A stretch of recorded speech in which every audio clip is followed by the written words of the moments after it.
कोमल्स किचनमध्ये आज तुमचं सर्वांचं स्वागत आहे। तर आज मी बनवलेला आहे चपातीचा चुरमा। तर बघा अतिशय टेस्टी लागतो खायला।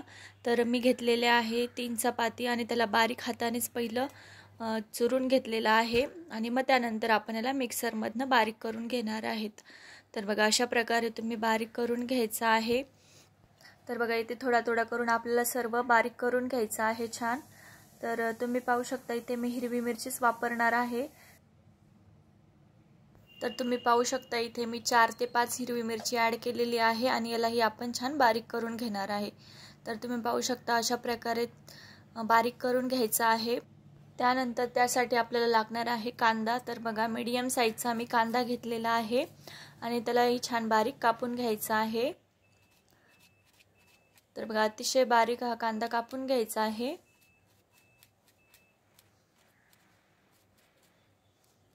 तर तुम्ही पाहू शकता इथे मी मीडियम साईजचा कांदा वापरलेला आहे, त्याला छान बारीक कट करून घेतलेला आहे। तर बघा इथे कांदा आपला रेडी झालेला आहे। त्यानंतर घ्यायची आहे एक कढाई मध्ये तेल टाकून घ्यायचं आहे। तेल गरम झालं की यामध्ये मोहरी टाकून घ्यायची आहे। मोहरी तडतडली की लगेच जिरे टाकून घ्यायचे आहे आणि मग त्यानंतर लगेच आपला बारीक कट केलेला कांदा ॲड करून घ्यायचा आहे। तर बघा कांदा आपल्याला छान परतवून घ्यायचा आहे, गोल्डन ब्राउन होईपर्यंत आपल्याला परतवायचा आहे। त्यानंतर शेंगादाणे ॲड करून घ्यायचे आहे। तर बघा शेंगादाणे आपल्या कांद्यासोबत छान तळले गेले पाहिजे। तर तुम्ही पाहू शकता इथे आपण 3 ते 4 मिनिट छान असा कांदा परतवून घेणार आहे। तर पाहू शकता तुम्ही गोल्डन ब्राउन होत आलेला आहे आपला कांदा। तर त्यानंतर मी चवीनुसार मीठ ॲड करून घेणार आहे आणि त्यानंतर हळदही मी ॲड करून घेणार आहे। त्यानंतर याला छान मिक्स करून घ्यायचं आहे। त्यानंतर तुम्ही पाहू शकता मी इथे हिरवी कोथिंबीर वापरलेली आहे फ्रेश। तर कोथिंबीरचा वापर मी प्रत्येक भाज्यामध्ये करतच असते, मला आवडते कोथिंबीर जास्त टाकायला। तर त्यानंतर मी चपातीचा केलेला बारीक चुरमा ॲड करून घेणार आहे आणि त्याला आपण छान मिक्स करून घ्यायचं आहे।